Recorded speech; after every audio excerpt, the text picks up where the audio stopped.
বিসমিল্লাহির রহমানির রহিম। সুপ্রিয় ছাত্রছাত্রীবৃন্দ, 2019-20 সেশনে একাদশ শ্রেণীতে ভর্তিকৃত সবাইকে সমাজকর্ম বিভাগের পক্ষ থেকে শুভেচ্ছা অভিনন্দন জানাচ্ছি। তোমাদের আজকের অনলাইন ক্লাসে আমরা সমাজকর্মের প্রথম পত্রের দ্বিতীয় অধ্যায় নিয়ে আলোচনা করব।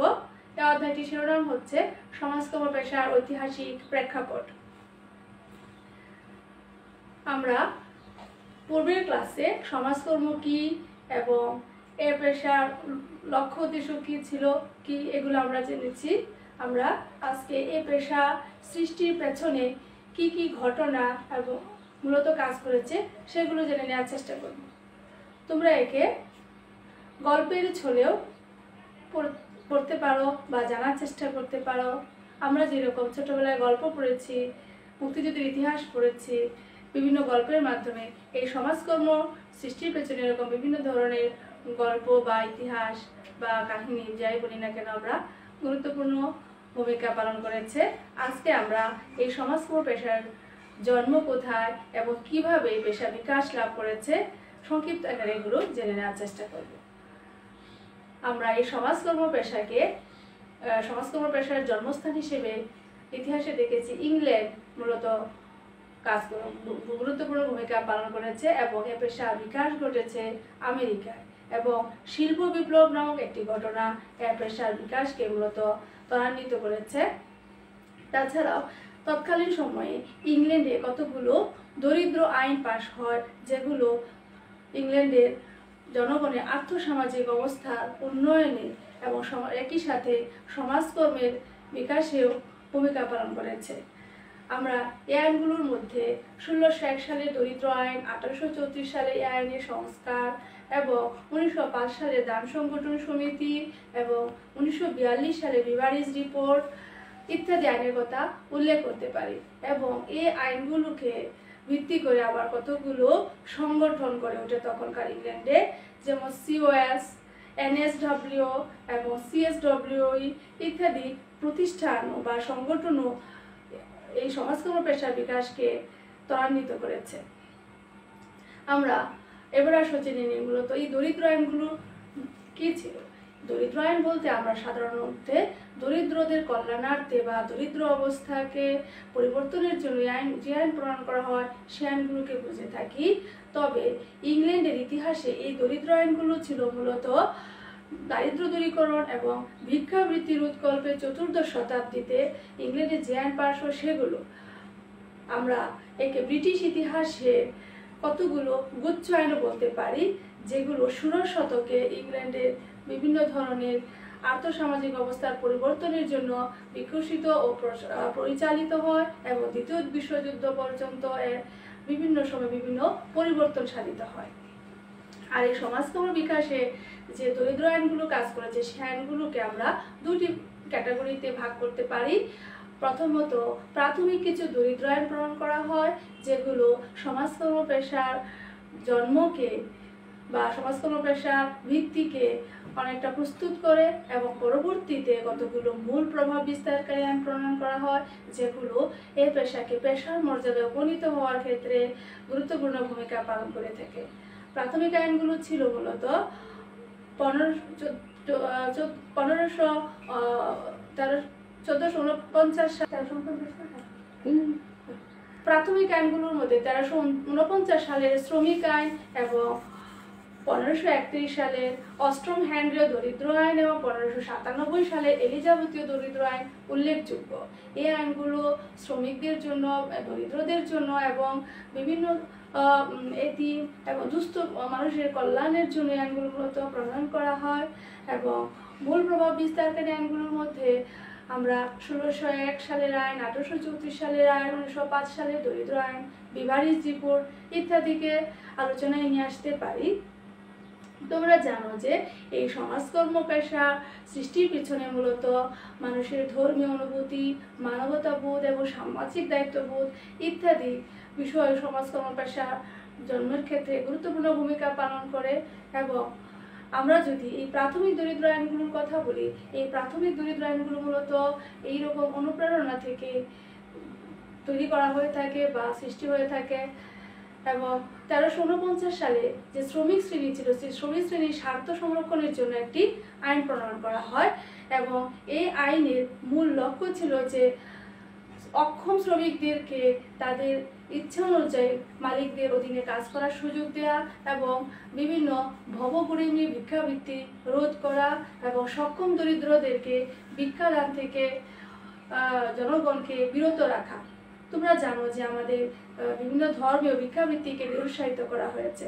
ইংল্যান্ডের ইতিহাসেও কিন্তু আমরা এরকম লক্ষ্য করে থাকি যে ভিক্ষাবৃত্তি, ভবগরিমী এগুলাকে এই আইনের মাধ্যমে মূলত নিরুৎসাহিত করা হয় এবং আইন প্রণয়ন করে এগুলোকে কঠোরভাবে দমনেরও চেষ্টা করা হয় তখন। তবে এই আইন দারিদ্র নিরসনে তেমন গুরুত্বপূর্ণ অবদান রাখতে পারেনি। এজন্য পরবর্তীতে আরেকটি আইন প্রণয়ন করা হয় 1531 সালে, যেটিকে অষ্টম হ্যান্ডীয় দরিদ্র আইন বলা হয়ে থাকে। এই আইনের মূল লক্ষ্য ছিল যে দারিদ্র সমস্যা মোকাবেলার লক্ষ্যে ইংল্যান্ডে গঠনমূলক একটি পদক্ষেপ নেওয়া। এই আইনকে প্রথমত ইংল্যান্ডের দরিদ্র আইন ব্যবস্থার একটি প্রাথমিক ভিত্তিও বলা হয়ে থাকে, কিন্তু এই আইন দরিদ্রদের প্রতি কঠোর নীতির কারণে ব্যর্থ হয়ে পড়ে। এজন্য পরবর্তীতে আরেকটি আইন প্রণয়ন করা হয়। এই আইনটি ছিল মূলত এলিজাবেথীয় দরিদ্র আইন। 1597 সালে রানী এলিজাবেথ এই আইন প্রণয়ন করেন। তবে এখানে রানী এলিজাবেথ সিংহাসনে আরোহণের পর 1598 সালের পর উনি দারিদ্র অবস্থা নিরসনের জন্য সময়ে সময়ে বেশ কতগুলো আইন প্রণয়ন করেন ওনার রাজত্বকালে, যেগুলো মূল ছিল যে দরিদ্রদের ভাগ্য উন্নয়ন বা দরিদ্রদের অবস্থার পরিবর্তন। কিন্তু এই আইনও দরিদ্রদের অবস্থার উন্নয়নে খুব একটা গুরুত্বপূর্ণ ভূমিকা পালন করতে পারেনি, যে কারণে পরবর্তীতে উনি 1601 সালে আরেকটি আইন প্রণয়ন করেন। রানী এলিজাবেথের এই আইনটি মূলত সমাজকর্মের ইতিহাসে মূল প্রভাব বিস্তারকারী একটি আইন, যে আইনটি দরিদ্রদের অবস্থার উন্নয়নের জন্য একটি গবেষণামূলক বা একটি সুদূর প্রসারী একটি চিন্তার প্রতিফলন হিসেবে পরিগণিত হয়ে থাকে তখনকার ইংল্যান্ডে। এই আইনের কতগুলো গুরুত্বপূর্ণ দিক ছিল, যেমন সরকারিভাবে তখন জনগণকে কাজ করতে বাধ্য করার একটি উদ্যোগ নেওয়া হয় এবং পরিবারকে তখন দরিদ্রদের প্রতি তাদের যে দায়িত্ববোধ আছে সেটিকে এই আইনের মাধ্যমে স্বীকৃতি দেওয়া হয় এবং স্থানীয়ভাবেও দরিদ্রদের প্রতি যে একটি দায়িত্ব রয়েছে সেটিকেও তখন এই আইনে উল্লেখ করা হয়ে থাকে এবং সরকারি দরিদ্রদের প্রতি সরকারি যে একটি নির্দেশনা সেটি কি ছিল সুস্পষ্টভাবে এই আইনে তখন উল্লেখ করা হয় এবং গৃহায়ন বা আবাসনের যে একটি প্রয়োজনীয়তা সেটিও এই আইনে তখন অনুভব করা হয়। আরেকটি উল্লেখযোগ্য দিক ছিল এই আইনের যে দরিদ্রদেরকে 3টি শ্রেণীতে তখন বিভক্ত করা হয়, যেমন সক্ষম দরিদ্র, অক্ষম দরিদ্র এবং নির্ভরশীল বালক বালিকা। এই শ্রেণী বিভক্তি এই আইনকে একটি গুরুত্বপূর্ণ সংযোজন বলা যায় এই আইনের ক্ষেত্রে। এবং পরবর্তীতে এই আইনটিও তখন দেখা যায় যে দীর্ঘ 100 বছর পর্যন্ত এই আইনটি প্রচলিত হলেও দরিদ্রদের অবস্থার উন্নয়নে খুব একটা গুরুত্বপূর্ণ ভূমিকা রাখতে পারেনি। অনেকেই আইনকে কঠোর নীতিও বলেছিলেন। এজন্য 1834 সালে এই আইনটিকে কিছু কিছু জায়গায় সংস্কার করে আরেকটি নতুন আইন প্রণয়ন করা হয়, যেটিকে বলা হয়ে থাকে 1834 সালের সংস্কার আইন। এই সংস্কারটি ছিল মূলত 1601 সালে দরিদ্র আইনের মূলত সংস্করণ।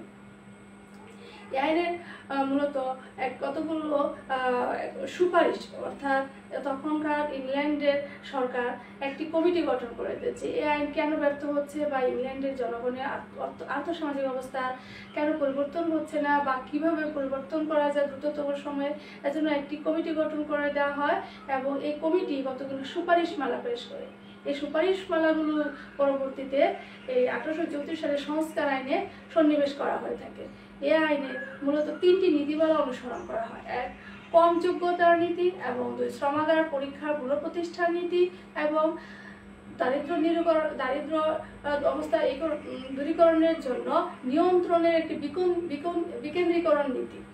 এই 1834 সালের সংস্কার আইনটিও দীর্ঘ সময় ইংল্যান্ডের জনগণের আর্থসামাজিক অবস্থার উন্নয়নে গুরুত্বপূর্ণ ভূমিকা পালন করলেও একসময় দেখা যায় যে আইনটিও অনেকটা অকার্যকর হয়ে পড়ে। এজন্য 1905 সালে দরিদ্র আইন কমিশন নামে সরকার একটি কমিশন গঠন করেন। এই কমিশনের মূল লক্ষ্য ছিল যে একটি আইন প্রণয়নের মাধ্যমে এই 1834 সালের আইন, 1601 সালের আইন ইত্যাদি বিভিন্ন আইনকে পর্যালোচনা করে একটি সুপারিশমালা পেশ করা, যেহেতু এটি তখনকার ইংল্যান্ডের সরকারের একটি অঙ্গীকারনামা ছিল যে তারা ক্ষমতায় আসলে তারা দরিদ্রদের জন্য কতগুলো বিভিন্ন ধরনের নির্বাচনী ইশতেহারে তাদের ছিল, অঙ্গীকার ছিল যে আমরা এই দরিদ্রদের ভাগ্য উন্নয়নের এরকম কতগুলো কাজ করব যেগুলো তাদের কর্মসংস্থান সৃষ্টি সহ তাদের বিভিন্ন ধরনের দুরবস্থা থেকে বের হয়ে আসতে পারে। এজন্য তারা কতগুলো উদ্যোগ দেয়, যেমন প্রবীণদের জন্য জাতীয় পেনশন, দরিদ্রদের জন্য বিনামূল্যে চিকিৎসা সুবিধা এবং সরকারি কর্মসংস্থানমূলক কিছু কার্যক্রম এবং বেকার ও অক্ষমদেরকে বিভিন্ন ধরনের ভাতা প্রদান এবং দরিদ্রদের জন্য সামাজিক বীমা কর্মসূচি। এই দরিদ্র আইন কমিশন বিভিন্ন ধরনের জনগণের কল্যাণার্থে উদ্যোগ নেওয়ার পরও ইংল্যান্ডের আমরা লক্ষ্য করে থাকি তখন যে আর্থসামাজিক অবস্থার ওরকম পরিবর্তন সাধিত হচ্ছে না। তখন সরকার একটা নতুন উদ্যোগ নেয় যে এই দরিদ্র অবস্থা থেকে জনগণকে বের করে নিয়ে এসে আরও উন্নত জীবন মান কীভাবে নিশ্চিত করা যায় সেজন্য তখনকার ইংল্যান্ডের একজন অধ্যাপক যার নাম ছিল উইলিয়াম বিভারিজ, ওনাকে প্রধান করে একটি কমিটি গঠন করে দেওয়া হয়। উনি মূলত অর্থনীতি বিভাগের অধ্যাপক ছিলেন। উনি বিভিন্ন শ্রেণী সংঘ, বণিক সমিতি, বিভিন্ন পেশার ব্যক্তিবর্গ তাদের সাথে আলোচনা করে তাদের পরামর্শ, সমালোচনা ইত্যাদি নিয়ে তখনকার ইংল্যান্ডের আর্থসামাজিক অবস্থা পর্যালোচনা করে একটি সুপারিশমালা পেশ করেন, যা ইংল্যান্ডের ইতিহাসে বিভারিজ রিপোর্ট নামে পরিচিত। এই বিভারিজ রিপোর্ট ছিল মূলত ইংল্যান্ডের আর্থসামাজিক অবস্থার উন্নয়নের জন্য কতগুলো সুপারিশ এবং এই সুপারিশগুলো কিভাবে বাস্তবায়ন করা যায় তারও একটি দিক নির্দেশনা এই সুপারিশে উল্লেখ ছিল। পরবর্তীতে একে ইংল্যান্ডের ইতিহাসে সামাজিক নিরাপত্তা কর্মসূচির একটি ভিত্তি হিসেবে একে বিবেচনায় নেওয়া হয় এবং অদ্যাবধি পৃথিবীর বিভিন্ন দেশে সামাজিক নিরাপত্তা বেষ্টনী আওতায় যে কর্মসূচিগুলো নেওয়া হয় এই বিভারিজ রিপোর্টকে খুব গুরুত্বের সাথে বিবেচনায় নেওয়া হয়। এই বিভারিজ রিপোর্টে বিভারিজ মূলত সমাজের যে প্রতিবন্ধকতা বা সমাজের উন্নয়নের ক্ষেত্রে মূল প্রতিবন্ধকতা হিসেবে 5টি বিষয়কে উনি উল্লেখ করেন। একে আমরা পঞ্চদৈত্য বলে থাকি, অর্থাৎ দৈত্য যেমন খুব ভয়ঙ্কর হয়ে থাকে এবং একে সবাই ভয় পায়, এরকম 5টি সমস্যা তখন ইংল্যান্ডের সমাজকে আমাদের সমাজে গ্রাস করে ফেলছিল। সেই সমস্যাগুলো কি আমরা 5টি অ দিয়ে শুরু করলে এগুলো সহজে মনে রাখতে পারি। দেখো, প্রথমত আমরা বাংলায় যদি বলি অভাব, হ্যাঁ, তারপর ছিল অসুস্থতা, অজ্ঞতা, তারপর হচ্ছে অস্বাস্থ্যকর পরিবেশ এবং অলসতা, যেগুলো ইংল্যান্ডের সমাজকে উইলিয়াম বিভারিজ পর্যবেক্ষণ করে দেখেন যে এই 5টি সমস্যায় সকল ধরনের অর্থনৈতিক, সামাজিক এবং মানসিক সমস্যা সৃষ্টির পেছনে মূলত দায়ী। আমরা এই ইংল্যান্ডের ইতিহাসে সমাজকর্ম পেশা যে বিকাশ বা যে যাত্রা কীভাবে হয়েছিল এতক্ষণ এটি জানার চেষ্টা করেছি। আমরা পরবর্তী ক্লাসে কতগুলো প্রতিষ্ঠান বা সংগঠন এই সমাজকর্ম পেশার বিকাশকে কীভাবে ত্বরান্বিত করেছে সেগুলো জেনে নেওয়ার চেষ্টা করব। আজকে আমরা অনলাইন ক্লাস এখানেই শেষ করছি। সবাই ভালো থেকো, সুস্থ থেকো। আল্লাহ হাফেজ। ধন্যবাদ সবাইকে।